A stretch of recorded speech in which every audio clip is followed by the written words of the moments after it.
Merhaba arkadaşlar, Hisse Longçu YouTube kanalıma hoş geldiniz. Bu videomda endeksimizin güncel analizini yaptıktan sonra sizlerden istek olarak gelen Pegasus, Akgaz, Odaş, Hatsan, Smartix, ARDYZ ve Miatek hisselerini inceleyeceğiz arkadaşlar. Başlamadan önce tüm arkadaşlarımın Miraç Kandili'ni kutlamak istiyorum. Bu arada bir önceki videomda bir arkadaşımız kandil kutlama mesajı yazmış. Fakat ben onu cevaplarken sanıyorum yanlışlıkla sildim. Şu anda yorumu bulamıyorum. O arkadaşımızdan da özür diliyorum. Bir önceki videomuzdan bahsetmişken o videomuz 9 gün önce çekildi arkadaşlar. Katıl grubumuza özel çekildi. Katıl grubumuzda bu tarz videolara ve aynı zamanda oluşan alım satım fırsatlarına göre topluluk sekmesinde paylaşımlarda bulunuyorum. Bu paylaşımlara zamanında herkesten önce ulaşmak isteyen arkadaşlar katıl grubuna üye olabilirler. Şimdi endeksimizle başlamadan önce burada anlatılanların yatırım tavsiyesi olmadığını hatırlatmak isterim. Tamamen eğitim amaçlıdır. Şimdi endeksimizle başlayabiliriz. Şimdi arkadaşlar endeksimizde biliyorsunuz bir önceki zirvemiz 8563 seviyesi yukarı yönlü kırıldı. Şu anda yükselişin güzel bir şekilde devam ettiğini görüyoruz. Önümüzdeki dönem için biliyorsunuz 9570 seviyesini hedef verdim. Ve bu hedefimizde bir değişiklik yok arkadaşlar. Şöyle 4 saatliğimize bir bakalım. Evet, 4 saatlikte bir regresyon kanalı çizmiştik. Şu anda bu kanalın içerisinde hareketin devam ettiğini görüyoruz. Burada da herhangi bir problemimiz yok. Yükselişin devamını bekleyebiliriz. İlk Fibonacci destek seviyemiz 8569 seviyesinde. Şimdi bazı arkadaşlarımız ne zaman stop olunabileceği ile ilgili sorular sormuşlar. Onu da şöyle açıklayayım. Şu siyah çizgi olarak gördüğünüz Kaufman hareketli ortalamamız arkadaşlar. Yani bunu altında 2 düşüş mumuyla kapanış yaptığında stop olunabilir veya bu 4 saatlikteki regresyon kanalı aşağı yönlü kırıldığını görürseniz o zaman da stop olmakta fayda olduğunu düşünüyorum arkadaşlar. Tabi bu Kaufman hareketli ortalamasını 4 saatlikte takip edebilirsiniz. Günlükte de takip edebilirsiniz. Mesela günlükte aşağı doğru kırılıyorsa o zaman da stop olabilirsiniz. Ya da 2 saatlikte aşağı kırılıyorsa stop olabilirsiniz. Bu sizin oluşturacağınız stratejiye bağlı arkadaşlar. Günlükte takip ederseniz daha geç stop olma ihtimaliniz var. Fakat destek alıp yukarı döndüğü noktalarda hala da pozisyonda olma durumunuz da var. 4 saatlikte baktığınızda günlüğe göre daha erken stop olabilirsiniz. 2 saatlikte baktığınızda da hepsinden daha erken stop olabilirsiniz. Fakat dediğim gibi mesela şurada 2 saatlikte Kaufman hareketli ortalamasının aşağı yönlü kırıldığını düşünelim. Mesela 2 saatlikteki seviyemiz 8742 seviyesinde. Mesela burada regresyon kanalı var. Ve aynı zamanda altta 8567 seviyesinde bir Fibonacci desteğimiz var. Belki buradan desteğini alıp tekrar yukarı yönlü devam edecek.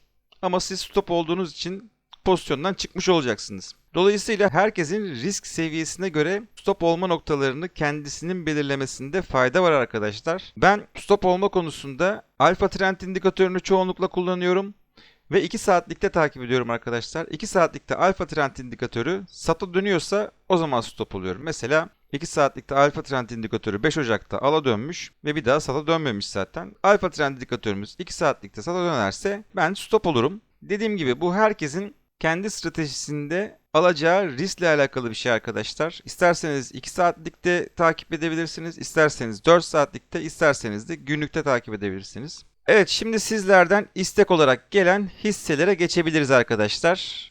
Pegasus ile başlıyorum. Evet, Pegasus hissemiz şu 758 seviyesindeki Fibonacci direncinin üzerine attı. Şu anda yükselişin devamını bekleyebiliriz. Önümüzdeki dönemde 843 seviyesine doğru bir yükseliş gelmesini beklerim Pegasus hissesinde. Şu anda hareket biraz güçsüzleşmiş durumda. Belki ilk etapta biraz geri çekilme yaşanabilir. Şöyle 762 veya 759 seviyelerine doğru. Fakat oradan desteğini alıp tekrar yukarı yönlü hareketinin devam ettirmesini beklerim. Şöyle haftalığımızdan bir bakalım. Evet, haftalıkta Kaufman hareketli ortalamasının üzerindeyiz ve aynı zamanda bu hafta bu şekilde kapanırsa alfa trend indikatörümüz de haftalıkta ala dönmüş olacak arkadaşlar. Bu gayet iyi. Bakalım en son ne zaman alfa trend indikatörü haftalıkta ala dönmüş. Evet, 8 Kasım 2021 haftasında ala dönmüş arkadaşlar. Ve akabinde gayet güzel bir yükseliş yaşamışız Pegasus hissesinde. 4 saatliğimize bir bakalım. 4 saatlikte de 764 seviyesindeki Kaufman hareketli ortalamasının üzerindeyiz. Güzel, herhangi bir problem gözükmüyor. yükselişin devamını bekleyebiliriz arkadaşlar. Bir diğer hissemiz Ahlatçı Doğalgaz. Günlük grafiğimize geri dönelim. Evet, Ahlatçı Doğalgaz hissesinde şöyle düşen bir regresyon kanalı vardı. 18 Ocak tarihi itibariyle bu kanal yukarı yönlü kırıldı. Aynı zamanda da Kaufman hareketli ortalamasının üzerine attığını görüyorsunuz. Sonrasında da yükselişin geldiğini görüyoruz arkadaşlar. Şu anda önümüzdeki ilk direncimiz 13.72 seviyesinde. Bu seviyeye geçilirse eğer bir sonraki direncimiz ise 15.04 seviyesinde arkadaşlar. İlk desteğimiz ise 12.66 seviyesinde. Bu seviye aşağı yönlü kırılırsa zaten kanalda aşağı yönlü kırılmış olur. Ve stop olmakta fayda olduğunu düşünüyorum arkadaşlar. 12.66 seviyesi aşağı yönlü kırılırsa bir alt desteğimiz 11.93 seviyesinde. Şöyle 4 saatlikten bir bakalım. Evet, 4 saatlikte çizdiğimiz regresyon kanalının içerisinde hareketin devam ettiğini görüyoruz. Belki bir süre alt tarafta 12.67, üst tarafta ise 13.72. Bu seviye arasında bir yatay seyir gösterip ondan sonra tekrardan yönünü yukarı çevirmesini beklerim arkadaşlar. Haftalığımıza bir bakalım. Evet, haftalıkta geçtiğimiz hafta Kaufman hareketli ortalaması olan 12.83 seviyesinin üzerine çıkmış ve aynı zamanda alfa trend indikatörümüz ala dönmüş geçtiğimiz hafta kapanışı itibariyle. Bu güzel arkadaşlar. Önümüzdeki dönemde yükselişin devamını bekleyebiliriz. Günlük grafiğimize geri dönelim. Evet, bir diğer hissemiz ODAŞ. Evet, ODAŞ hissesi günlükte alfa trend indikatörü 25 Ocak tarihinde ala döndü. Fakat şurada biraz zorlandığını görüyoruz. 9.37 seviyelerinde. Sonrasında bu seviyeyi de aşmış. Şu anda önümüzdeki ilk direncimiz 10.72 seviyesinde arkadaşlar. Bu 10.72 seviyesi aynı zamanda bizim haftalıkta Kaufman hareketli ortalamamız. Buraya doğru bir yükseliş görebiliriz. Bu seviyeyi geçtikten sonra daha iyi olacağını düşünüyorum arkadaşlar. 4 saatliğimize bir bakalım. Evet, 4 saatlikte 9.21 seviyesindeki Kaufman hareketli ortalamasının üzerindeyiz. Güzel. Yani şu anda bir problem gözükmüyor. Biraz 4 saatlikte VIX indikatörünün gücünün kaybettiğini görüyoruz.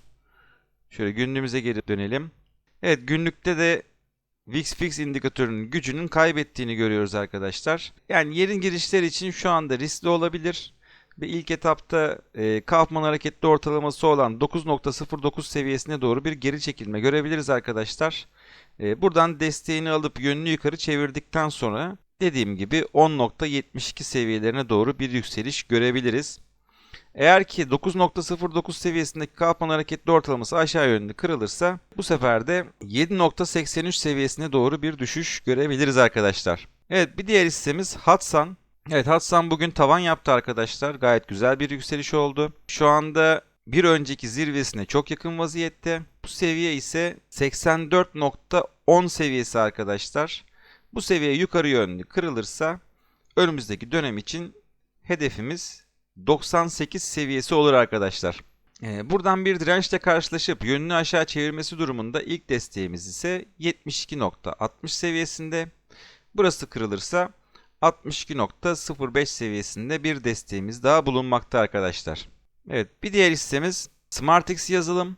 Evet, SmartX yazılım hissesi 38.60 seviyesindeki Fibonacci direncini yukarı yönlü kırdı. Pazartesi ve salı günü gelen yükselişle birlikte şu anda bir önceki zirvesi olan 48.62 seviyesine doğru bir yükseliş görebiliriz arkadaşlar. Burası geçilirse eğer önümüzdeki dönem için hedef fiyat çalışması yaparız. Haftalığımıza bir bakalım. Evet, haftalıkta Kaufman hareketli ortalamamız 30.61 seviyesinde. Bu seviyenin üzerindeyiz. Gayet güzel, herhangi bir problem yok. Yükselişin devamını bekleyebiliriz arkadaşlar. 4 saatliğimize bakalım. 4 saatlikte de 40.79 seviyesindeki Kaufman hareketli ortalamasının üzerindeyiz. Burada da herhangi bir problem gözükmüyor arkadaşlar. Günlüğümüze geri dönelim. Bir diğer hissemiz ARD Grup Bilişim.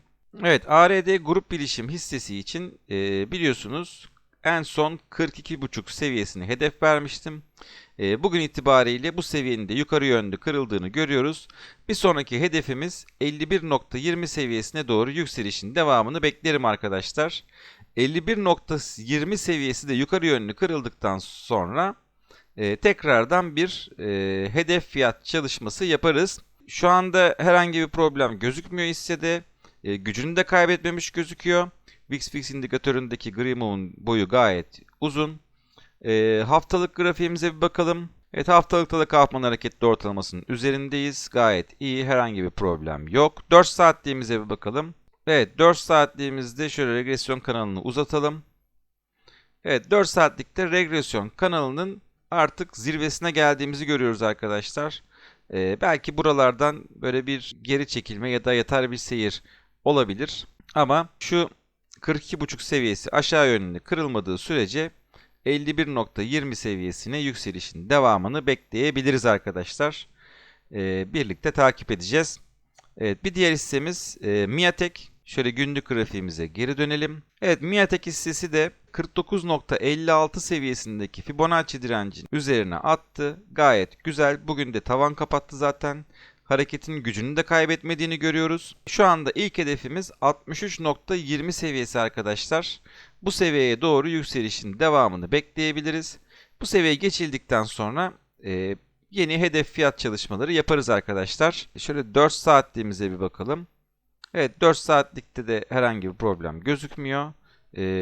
View Trend indikatörümüzde al konumunda yükselişin devamını bekleyebiliriz arkadaşlar. Evet, bu videomda aktaracaklarım bu kadar. Kanalıma abone olup bildirimleri açmayı unutmayın lütfen. Görüşmek dileğiyle.